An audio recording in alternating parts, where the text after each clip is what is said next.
I promise the title will make sense. Now, firstly, before we begin, I want to send out my sincerest condolences for the lives of all of the victims who were lost in these tragic plane crashes and to their family members, friends, whoever else has been affected. This is a horrible situation to be in, and I know it doesn't happen much, but anytime it does happen, it's always sad. Now, all that being said, there are reasons that we haven't had too many of these kinds of incidents in recent decades. And in order for me to explain why, let me explain Y2K. Now, Y2K, or the Y2K bug, was an issue that we faced at the turn of the millennium. If you're an older millennial like me, you probably know all about the Y2K bug, but for those of you that don't, allow me to do a quick explainer. So back in the early days of computing, storage space was at a much higher premium than it is today. If you're a gamer like myself, you probably know that many modern games, especially AAA titles, they tend to be upwards of 100 gigabytes or more. And for those of you unaware, a gigabyte is 1 billion bytes, so that would be the equivalent of 100 billion bytes per game. Now, there used to be a time where storage space could be several kilobytes, which is 1,000 bytes. So as you can tell, that's a lot less than a billion. So the engineers of the day, they got clever, they got creative. They said to themselves, how can we reduce the amount of space we need when we create our programs? One of those ways was to reduce the amount of data needed to store a date. So if the date was 1989, all you'd have to do is store the 89 and just assume the 19 was at the front. Now, if you can't already tell where this might be going, allow me to explain. So if we're always assuming that the first two digits of the year are 19, then once you get to the year 2000, you're not going to get the year 2000, you're going to get the year 1900. And since we're talking about software being used by banks and other key infrastructure, imagine what would happen to compounded interest if all of a sudden it went from 1999 to 1900. So as you can tell, this was kind of a big deal, and we had to make sure that any critical software that was still using these outdated methods of storing the date had to be updated. Also, as a quick tangent, I need to tell a really funny story. So back in 1999, me and the family went to someone else's house to celebrate New Year's. While we were there, myself and several of the other kids decided to do a funny. So basically, when the ball dropped, we waited a couple seconds, and at the same time, we all shut off all the lights. And the adults were like, what the hell? So yeah, it was a really funny situation, and we did have the adults going for just a little bit there. Anyway, I digress. So long story short, the US, along with many other nations around the world, spent a lot of money to make sure that this Y2K bug was fixed. And needless to say, once the year 2000 rolled around,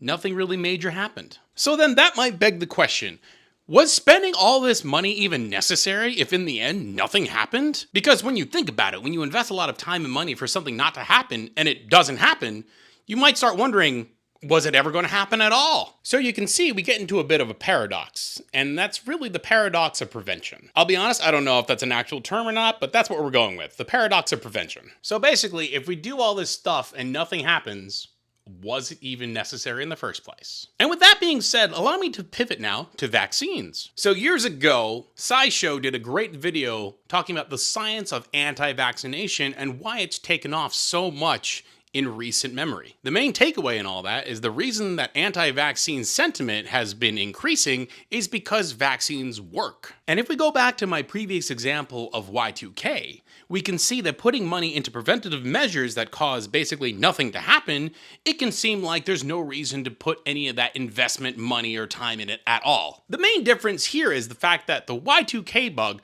was a one-and-done situation. We only had to worry about that once. Once we got over that hump, we wouldn't have to worry about it again. Now, the difference when it comes to vaccines is that disease-causing viruses and bacteria are a continuous problem. And in human history, there was a time before vaccines, and we know what was happening to us back then, so we have evidence to look at. But if you're someone from like Generation X onwards, you don't remember a time where vaccines weren't a thing, and these horrible, debilitating diseases that we were preventing were a common issue that society had to deal with. And since we don't often see those effects, those on the anti-vaccine side of things might believe, well, they're not actually a problem, not realizing that we have done a lot to prevent that from being a problem. And in recent history, we have seen outbreaks of diseases amongst people who decided that vaccines were not that important. So a lot of people might think, well, why are we spending all this time and energy? How do we know we're not just getting conned out of our money just so that these pharmaceutical companies can't make a buck off of us for no reason. Now, I don't think that that kind of thinking is directly related to vaccines. I think that's more of a consequence about how companies choose to operate. But don't worry, I'm going to get to that point. So with all that being said, you can see how we can take preventative measures for granted, because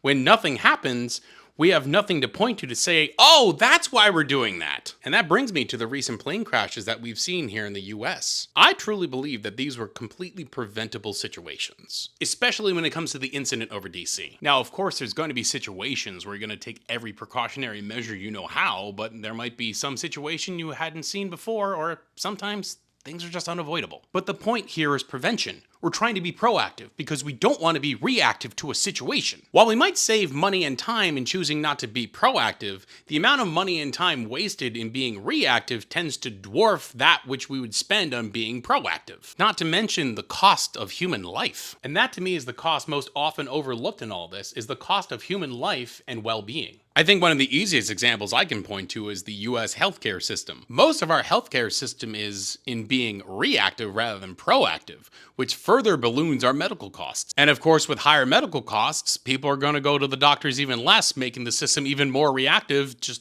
getting this entire negative feedback loop going on here. You can also see the same situation play out when companies get data breached. Instead of spending the time, money, and resources to be proactive in their cybersecurity, businesses just tend to let these things lapse until some security issue happens, then they have to pay a fine and whatever reputational damage they have to deal with, they'll just deal with it then. Even though a single cybersecurity incident could actually be more expensive than doing proactive cybersecurity measures. But let's face it, it's a risk these companies take because they're more concerned about their bottom line. Because looking at the balance sheet and seeing monthly expenses for your cybersecurity department, it can be easy to assume you can save money there, since cybersecurity incidents aren't happening on that kind of frequency. At least not to a single company, I hope. And since most corporations with giant shareholders are run in such ways to only focus on short-term profit, it makes more sense to them not to invest in long-term things like cybersecurity. And that brings me down to the idea that people have that they want the government to run like a business. Wanting to run the government like a business is asking to invite that kind of thinking